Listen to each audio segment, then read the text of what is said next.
দেখেন মানুষ কিরকম ব্যক্তমিস চিন্তা করেন, কেমন ব্যক্তমিস চিন্তা করেন। মানে আমি আমার জামাইয়ের কবর জিয়ারত করছি, ওটা আবার কে দূর থেকে ভিডিও করে ছেড়ে দিতে, মেজাজটা কেমন লাগে মানুষ পারেও, বুঝছেন? এইটা কি করা লাগে বলেন? খুবই বিরক্ত লাগে আমার এগুলা। আমি কোথাও যে শান্তি পাই না। আমি মনে কবরে গেলে মানুষ ভিডিও করে, এই যে কবরস্থানে গেলে মানুষ ভিডিও করে, কিরকম বিরক্ত লাগে বলেন? মানুষের কোনো কমন সেন্স নাই, জানেন? মানে কোনো কমন সেন্স নাই। ইভেন এরকম হয়েছে, আমার হাজবেন্ডকে মাটি দেওয়ার পরে আমি মানে আমার কান্নাকাটি করে কাশতে, আর তখন আমার এত কাশি হয়েছিল, আমি শেষ। ওই মুহূর্তে মানুষ বলে যে আসেন সেলফি তুলি, ভিডিও করি। আমি কবরস্থানে জিয়ারত করতে গেছি, সেটা মানুষ পিছন থেকে ভিডিও করে ছেড়ে দিতে। বলেন এই ভিউ ব্যবসায়ীদেরকে কি করতে মনটা চায়? মানে কেমন লাগে বলেন? আমি এত বিরক্ত আপু, আমি যে মানুষের উপর চেতি, এমনি এমনি কি চেতি বলেন? এমনি এমনি কি আমি রাগি?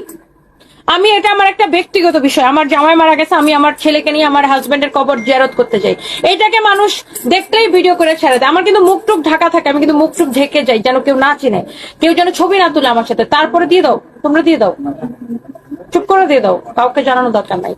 তো এমন বিরক্ত লাগে আপু, আমি মানুষের যন্ত্রণায় আপু আমি অতিষ্ঠ।